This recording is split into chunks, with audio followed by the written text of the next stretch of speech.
All right. Hi, everyone. Welcome to our September 11th workshop on cover crops. I am Casey Hummeldorf. I am the Girl Scout who's been holding these workshops all gardening season, getting this gardening information out to you. I've had the lovely honor of working with the Manassas Park City Library as well as the Prince William Master Gardeners, and we've been able to establish a seed exchange box by the library as well as get this information out to you guys. Valerie, if you would care to talk more about the library's involvement in this. Sure. Hi, everybody. My name is Valerie. I work here at the Manassas Park City Library. We were super excited to work with Casey for her Girl Scout Gold project. And in doing so, she has hosted a whole bunch of super informative gardening workshop classes that are all posted on our YouTube channel.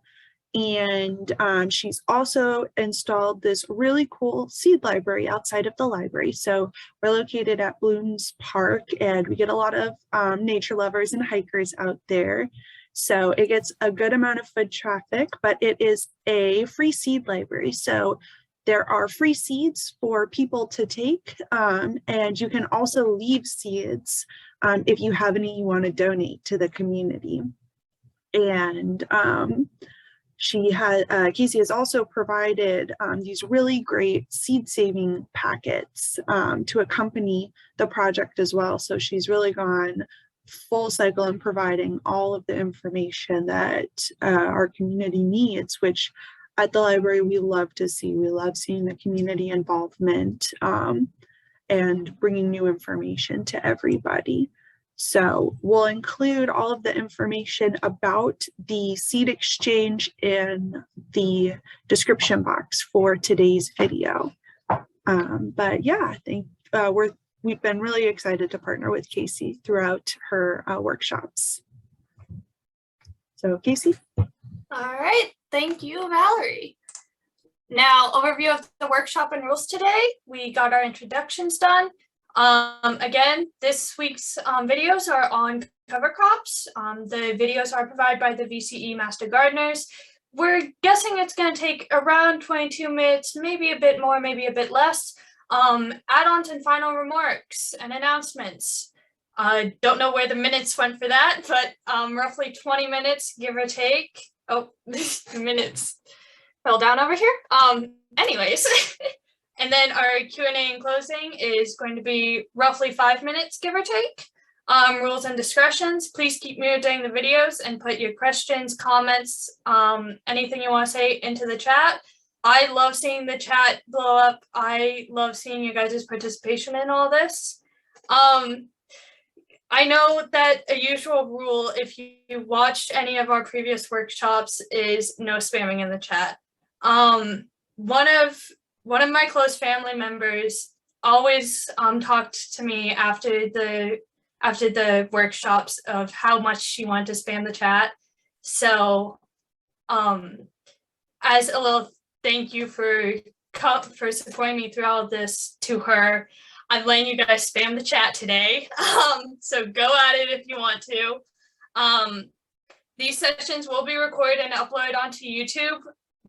If you don't feel comfortable with being recorded, you are free to leave. I'm so happy you guys just came. We will be sending you guys a link to the video once it is published and put onto the library YouTube page. So going on with our cover crops videos. Again, these videos are provided by the great VCE Prince William Master Gardeners, and I am so thankful they're letting us use their resources. And so, yeah, Valerie, if you could give me a sign if the audio is working. Hi, I'm Thomas Bowles, Prince William County Agricultural Extension Agent. Welcome to our video. Today we're talking about cover crops, and cover crops are those crops that we plant for soil management, and they do lots of things for us.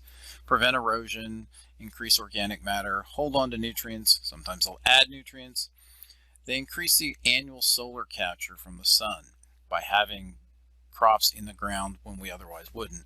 They improve soil structure and they improve the microbe populations and the activity of those populations. Cover crops act as placeholders between our harvestable crops, and they prevent bare soil, which increases microbial population, which increases solar capture, which helps stop erosion, and all those other things that cover crops will do for us. And we basically have two types. Our winter cover crops, which are typically seen in agricultural cropping systems and in home gardens, and our summer cover crops, which are more common in our integrated livestock crop production systems. They're not very common in home gardens, but still can be used there.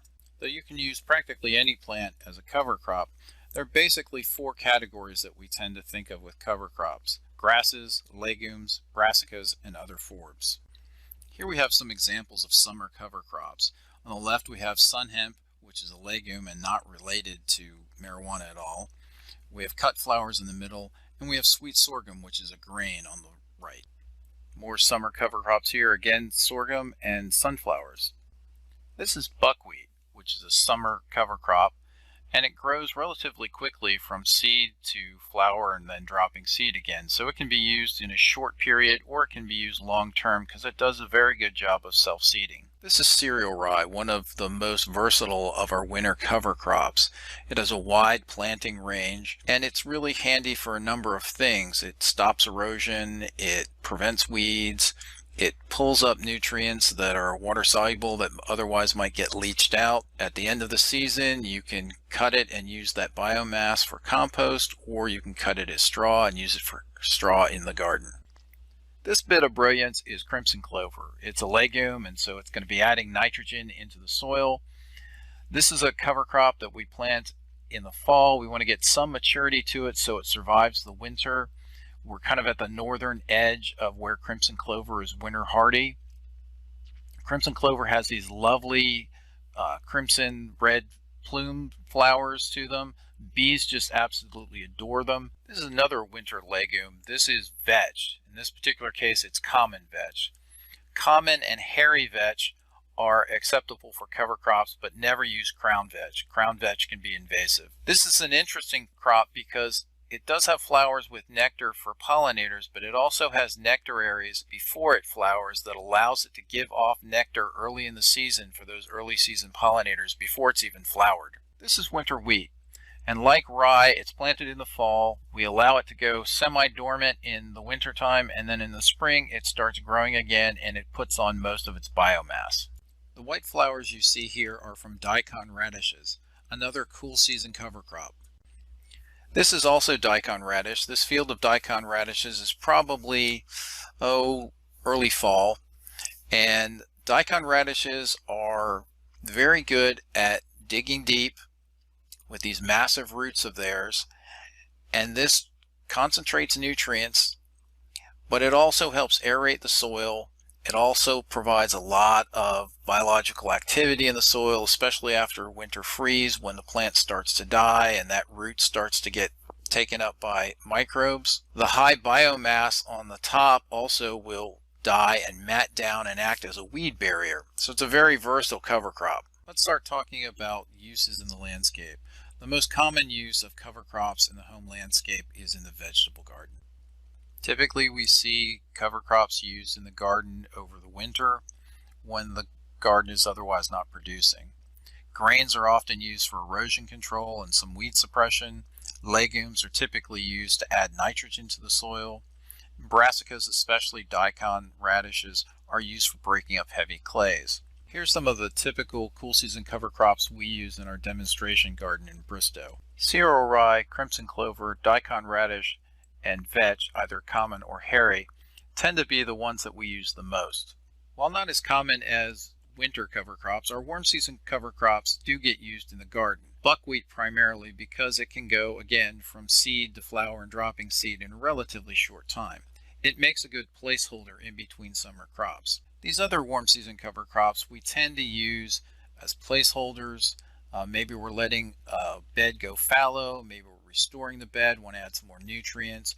Maybe we just want some flowers in there to help with our farmscaping and attracting pollinators and beneficial insects. So here's an example of how you would use a cover crop in the vegetable bed. We have this crimson clover that was planted after tomatoes. Tomatoes are heavy nitrogen users, and then crimson clover is there to help take atmospheric nitrogen and put it into the soil in a form that plants can use. This bed was planted with winter rye, and it followed brassicas, and so it was there to prevent erosion and scavenge any nutrients that may have been left over by the brassicas. As you get more comfortable using cover crops in the garden, you can get fancy and do multiple species mixes, which allows you to do different things at the same time, like add nitrogen and scavenge nitrogen in the case of a crimson clover and rye mix. You do have to be a little bit tricky. The more species you add in, the more likely you are to run into a situation where if you don't time it just right, you get one species dominates over the other ones. But as you learn cover crops, you can fine-tune that process and get a better understanding of what conditions work best. One other thing that cover crops can do for you, if you've got a small space and you can't rotate plant families from year to year, throwing in cover crops can help break up some of the disease pest cycles. It's not a perfect rotation, but it will help a little bit.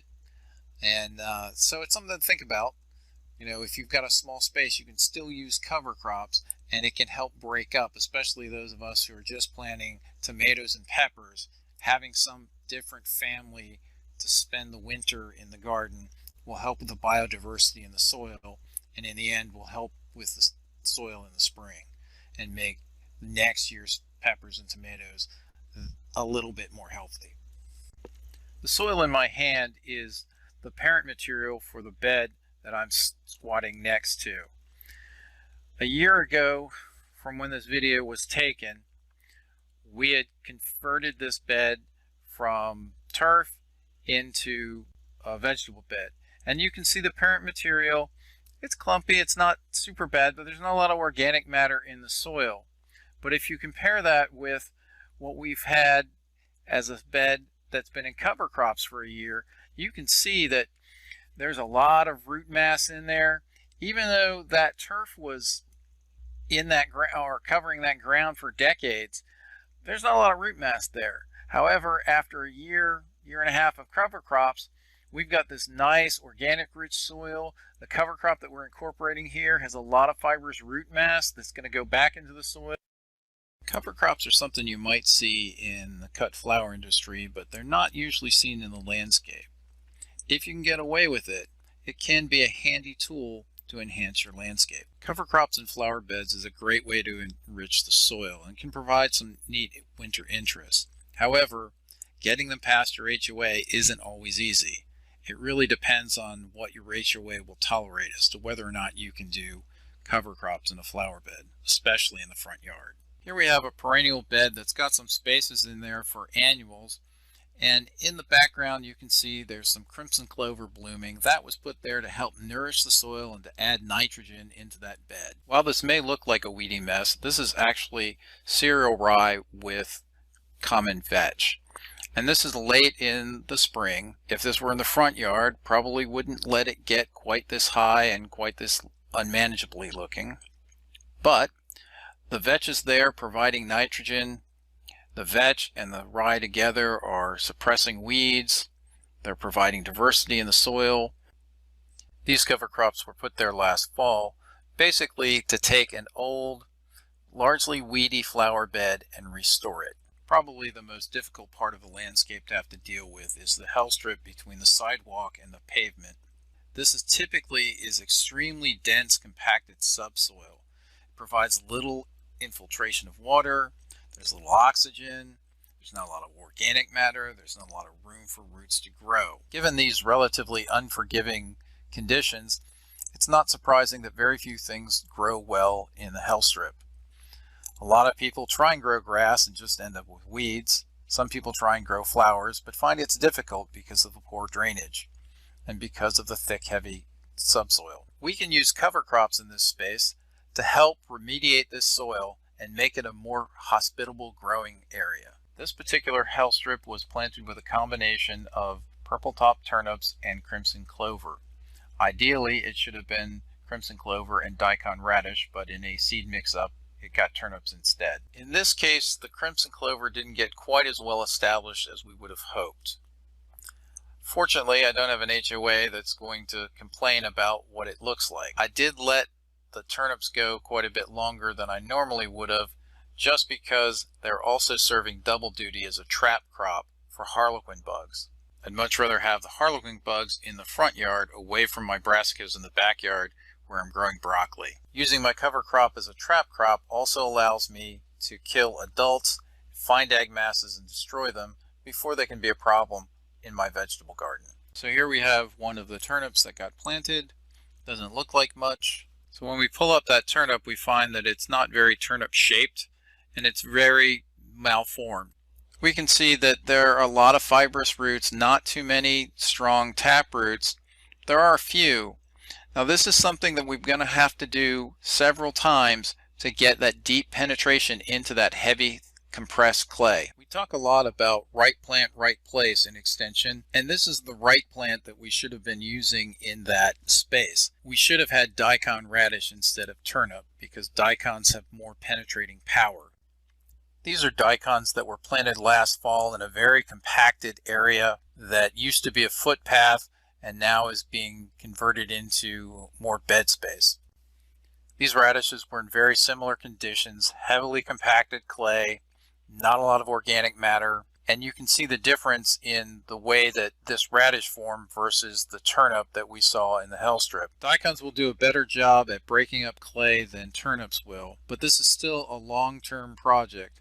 The problem with really heavily compacted clay is that it takes a while to build up that organic matter, and using cover crops is one way to build up that organic matter and break open spaces for root penetration and infiltration. One of the most valuable uses of cover crops is for erosion control, and we see this in fields quite a bit, but it's also really handy in the landscape, especially in areas where maintaining ground cover or other vegetation is difficult. Where you see the crimson clover is part of a path that had mulch wash away in the fall, and the homeowner put crimson clover down there to stabilize that upward sloping path. The idea being that in the springtime, once they harvest the crimson clover, they can go back and remulch that area and restabilize that path. But the crimson clover is there to help protect the soil. Here we have cereal rye on a construction site being used for erosion control, but the principle is the same in the home landscape. In this particular case, they used it to stabilize a berm. Once site development began, probably in late winter, early spring, they seeded it with cereal rye to hold that ground while they finish site development. Once site development is finished, they'll be able to go in and put in the permanent ground cover, whether that's turf or shrubs or something else. In the meantime, that rye is holding that ground there and preventing erosion. In this scenario, we have a rocky area that's got some drainage problems because of compaction underneath, poorly drained soil. You can see the corrugated pipe leading away from downspouts, trying to get that water farther down the road, but still trying to disperse it. And with it being bare, erosion was a problem. So the homeowner's solution there is to put cover crops in. In this particular case, he put in white clover as a perennial cover crop. You can see in the background there's some dandelions. The dandelions haven't been removed because dandelions have deep tap roots. And again, it's a matter of using the dandelion as a cover crop to help increase the infiltration in that area so that water will drain instead of picking up soil and carrying it off. It's a novel solution for a special problem. A perennial low-maintenance cover crop like white clover is a good solution in a lot of situations. A slope, for example, that's having erosion problems. White clover might be a whole lot easier to maintain than turf. Maybe you have a slope or some other area that you want to plant with some ground stabilizing plants, but it's not the right time of year to plant that. Our old friend annual rye is just one of the cover crops that could be used to hold that soil and protect it while you're waiting for the right time of year to plant whatever it is that you want to put in that area to help stabilize the soil. As we start thinking about, well, how do we manage using cover crops? Typically cover crops are used seasonally, although there are perennial ones like white clover. So generally we direct sow cover crops, usually broadcast spreading them and then raking them in to ensure good soil to seed contact. That method usually works best when you are sowing after you've harvested the previous crop. There are other strategies you can use as well. One is overseeding. Typically in a cover crop situation, that's into an immature crop, although it can be into a mature crop, like when you're overseeding your grass. And then there's underseeding, where you're letting a crop get mature, get tall, and then you're seeding underneath it. And I'll show you some examples of both. Here we have the Hell Strip again. Let's take a closer look. So if we take a closer look here, this is one of several zinnia plants that are coming up through the cover crop. So this is an example of natural underseeding. We actually had zinnias here last summer, and we wanted to keep them this summer again. And so when the zinnias were about done, we had overseeded the cover crop, and the cover crop was starting to come up. We cut off all the zinnia seed heads, and we scattered the seeds in the cover crop, so that when this cover crop, this winter cover crop, was harvested out, then the zinnias would be coming up and strong for the summer. Here we have late summer mammoth sunflowers with crimson clover and cereal rye growing underneath them. The cereal rye and crimson clover were planted early so that they could get some maturity and some biomass. Once the sunflowers get cut down, these cover crops have a good head start going into the winter. Thinking about what to do with a cover crop once you're done with it, let's look at how we terminate a cover crop. And it really depends on the cover crop and the situation. Now there are some cover crops that we use that die over the winter. They just can't handle our winters. In a normal year, that would include oats and daikon radishes. Some years, winter kill may also happen to crimson clover if it's a particularly harsh year. Turning under is the traditional way in agriculture and with gardens that we deal with cover crops. And basically you're tilling it back into the soil, burying it in the soil so the nutrients can be cycled by the microbes in the soil. With most cover crops, we can mow them and cover them in plastic, and in a week or two that will kill them. With some cover crops, once they reach a certain stage of maturity, we can just mow them to kill them. With some cover crops, we can crimp them. That is, we basically fold them over at the base, breaking their vascular tissue. We can only do this with cover crops that have reached a certain stage of maturity.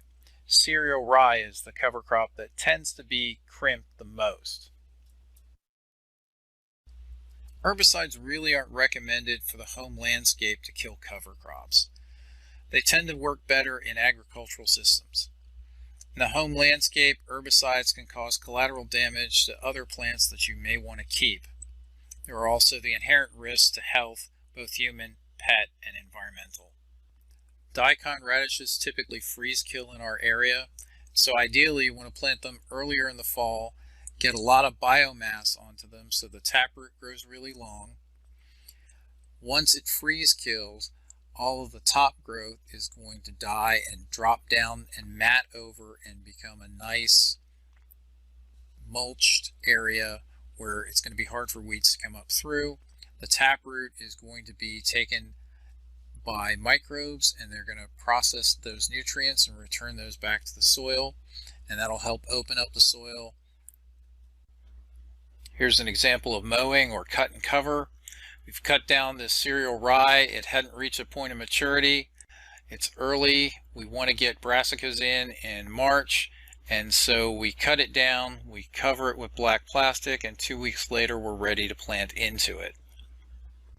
So here we have cereal rye, and you can see in the background that the cereal rye is standing. It's very mature. It's got seed heads on it.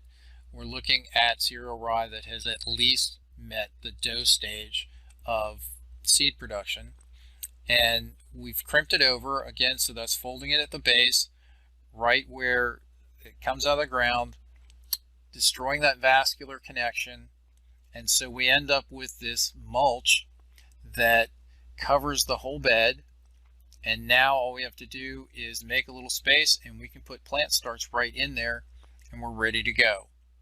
So in summary, cover crops in the landscape can be very useful in terms of building soil, enriching the soil, preventing erosion, supporting the beneficial populations above and below the ground. And we're talking about things like microbes and insects and arthropods. And these will help your plants grow better. And if we work with nature, we can improve things without having to add a lot of chemicals. Now you may need to get a little creative, especially if you've got an HOA board that's very particular. But remember, any plant can be the cover crop in the right setting. If you have more questions about cover crops, please let us know. Every situation is a little bit different, but adding cover crops into your landscape is a good way to build your soil and make your plants be overall healthier and happier. Remember, discover the cover for soil health. All right. There we go. So one of the things that they talked about in the video was taking your cover crops and using them as mulch afterwards. The next video is just going to be quickly showing you just how easy it is to use those dead cover crops as mulch. Okay, so we've turned under a lot of the cover crop. In this area we've added some compost, we planted broccoli in, and we've taken the cover crop that we've pulled up, in this case vetch, which is rich in nitrogen. We're going to use that as a mulch, and that's going to give the nitrogen that these broccoli plants need to get started. So again, guys, when you have cover crops, so what they used for their cover crop was rich in nitrogen, which they needed for their soil, for their plants. All you need to do is really just throw it around the plants as if it was mulch. If you've used mulch before, just throw it around the plants, and eventually it will wilt and die enough to where it will be part of the dirt. The nutrients will be part of the ground that helps the plants grow on further. Give me a second. There we go. So cover crops for the home garden, just as a simple little sheet about what they were talking about. I will come back to this sheet if anyone during the Q&A session wants to. You can also stop the video right now and take a look at it. I find this sheet extremely helpful. It tells you what types of plants, what types of cover crop plants you should use. If you have a high carbon to nitrogen ratio, if you need to fix your nitrogen, if you need to fix any carbon. And yeah, I will come back to this if anyone during the Q&A session wants to. Another type of mulching, or less so cover crops, but more so mulching and just getting those nutrients back into your soil, is composting. Now, we've already done another workshop talking about composting, but again, since this is rejuvenating your soil, so to say, we want to come back to this and just briefly talk about it again. Although daunting at first, composting is very easy. You can do it in 3 steps, even less than that. You just need to have a dedicated collecting and disposing place. Make sure you collect greens and browns, and keep collecting and just wait. Now, to go a little bit more in depth into what I mean, having dedicated collecting places. This could be areas in your kitchen or anywhere in your home where you collect scraps for your compost. Our family has a little bowl that we put all our compost in, and then we take it out to our dedicated composting place. What is a dedicated disposing place? So this is typically a compost bin. Depending on how much yard you have available to you, you can either have a worm bin or a tumble bin. Tumble bins are more of a indoor type bin. So if you don't have enough yard, or you're living in an apartment, these don't emit any smells. So you don't need to worry about that if you want to start composting. But what you will need to do if you have a tumble bin is every now and then you're gonna have to tumble it. There's a handle on the side of the bin that you just rotate, and it tumbles around the compost just to have it break down even more. Now with the outdoor bin or the worm bin, have a dedicated spot outside for it. Usually, if you have it on the dirt, any compost or scraps that you have in there, earthworms will come up and start eating away at it, turning it into compost for you. You can also add in red worms. I've read multiple places use red worms or earthworms. It's just to break it down, break your scraps down faster, break them down easier. So what's the second step is collecting greens and browns. Now this part is crucial to making compost. These greens and browns, again, pretty self-explanatory. Grass clippings, coffee grounds, dead leaves, moldy foods, just any organic meal scraps. We put a lot of carrot shavings, carrot tops, anything that's moldy. You can even use stuff that can decompose pretty quickly and easily, such as eggshells or any type of paper products. The only thing you don't want to use is meats or bones. These will attract pests to wherever your bin is, and these won't decompose at all. Meat takes a long time to decompose, and bones just don't decompose at all. So that's not going to be helpful to use as mulch in your next gardening endeavors if you have a piece of bone sticking out.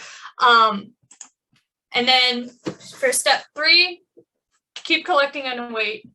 Now again, this depends on what compost bin you use. If you use the worm compost bin, again, the worms will just come up, eat your scraps, and turn it into a compost. Turn it into basically organic mulch for you to use.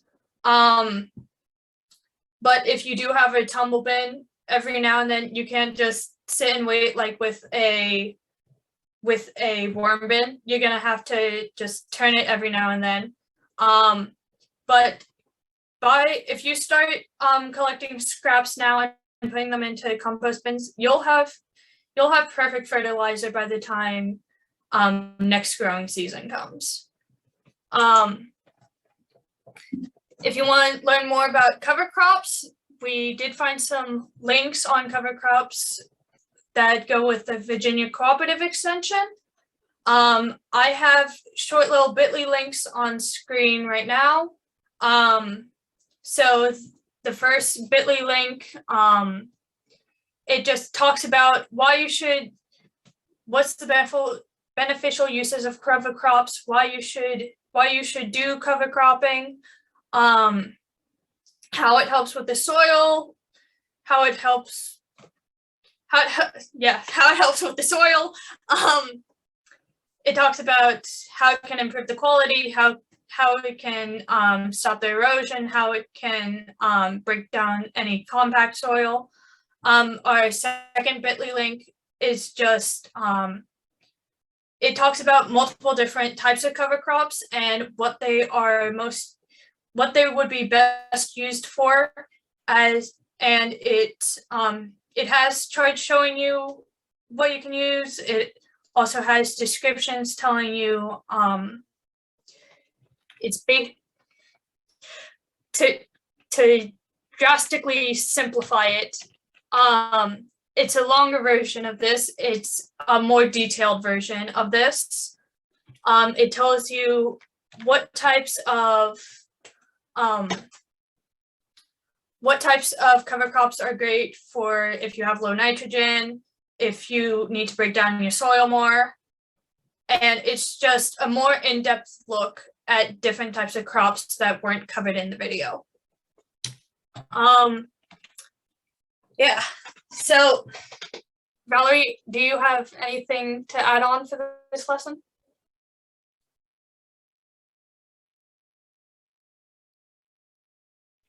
You're muted. Yeah, sorry, I had a little bit of trouble. I don't, but I will link the past workshops that we talked about, that you talked about soil health in the description box that accompanies today's video.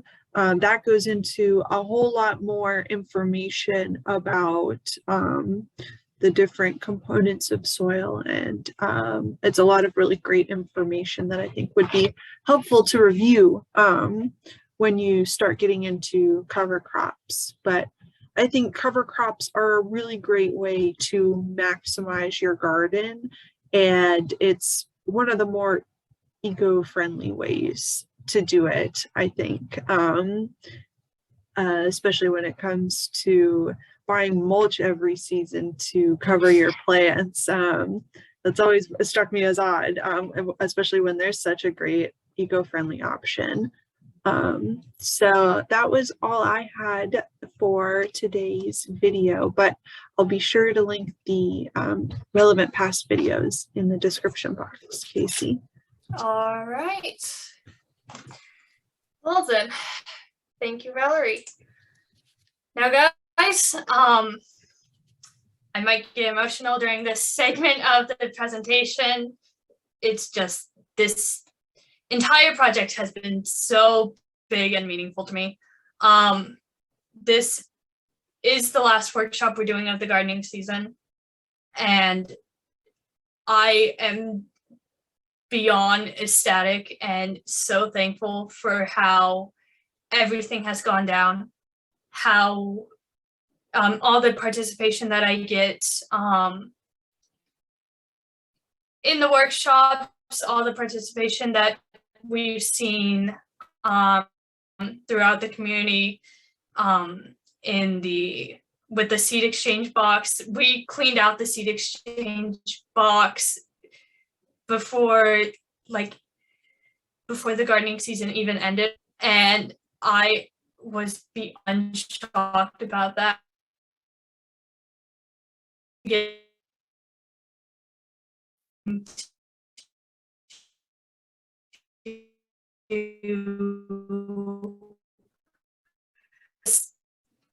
Start sharing seeds back and forth. I want to give a huge thank you to, it's saying my internet connection is unstable, so if I do break out, you are free to stop recording. But I want to give a huge thank you to the Manassas Park City Library, as well as the Virginia Cooperative Extension. If it wasn't for them, we wouldn't be able to get this information out to you guys to help you guys gardening. They have been beyond helpful to me. I absolutely adore everyone I've partnered with, I've worked with. They are amazing people. Highly suggest you guys go check out the Manassas Park City Library. I suggest you guys also donate your seeds to the seed exchange box for next year. And a huge thank you to the Virginia Cooperative Extension for letting me use their videos, letting me get this information out to you guys. I deeply hope that these videos have been helpful for you. These workshops have been helpful for you. I know I've learned a lot when doing when setting these up.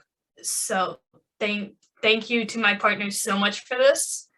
I also want to have a huge thank you guys to you, to the participants of my workshop, to the viewers of the YouTube videos, to everyone who's been posting about this on Facebook. Like, I know it doesn't, this whole thing doesn't feel real to me. It doesn't feel like my last workshop. And I deeply mean that. Thank you guys so much for your support throughout all this.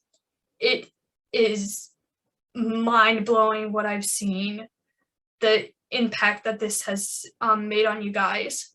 I'm hoping that next gardening season will be even better than this one. But seriously, thank you guys so much for all your support throughout all this. Words cannot describe how grateful I am. And so, yeah, I know that's a really weird note to end on. It's a weird note for me to end on. But now we're opening discussion up to questions and answers in closing. Again, thank you guys so much for your support. Thank you for workshop participants for coming into our final workshop. Thank you for YouTube viewers for viewing our final workshop. And again, thank you guys all for your support. I've seen so much about this project being shared around. So I've seen people like start their own, attempt their own gardens, start their own gardens with seeds from our exchange box, and I am beyond grateful for that. So yeah, before I start crying, if anybody has anything that they'd like to share that they've learned throughout any of our workshops that Casey has done such a fantastic job hosting, we would love it if you shared them with us. If you learned something new, tried out something new, grew something new, or we'd love to see what you guys learned. So you're welcome to send us pictures. We'll include the library's contact information in the description box, but we definitely want to see all of the fantastic gardening that everybody has done this gardening season. And if you are one of the many people who've stopped by to pick up one of our seeds, one of the seed starter kits that Casey put together for us, we would love to see what you guys have been able to grow out of those. And if you've gotten any fruits, any vegetable plants, any vegetables from the plants you've grown. Got all my words out. And we also have the seed saving kits and guide that Casey put together here at the library. So we have some inside the library, and we've also got some in the seed exchange box. So as you get to harvesting, now that the growing season is kind of starting to wrap up here, if you have any leftover seeds that you would like to donate to our seed exchange box, aka your community in Manassas Park, please bring them by. We've got all the supplies that you need to do so. So please don't hesitate to ask to reach out to us if you have any questions about it or want to learn more. And we'll include all of the relevant information in the description box. But again, I want to thank everybody for joining us for our Community Roots Gardening Workshop series, and a big thank you to Casey for putting these together and hosting them. She did a really fantastic job, and we were so thrilled to work with her throughout this whole season. So thank you guys all so much for coming. I'm going to go ahead and end the recording now.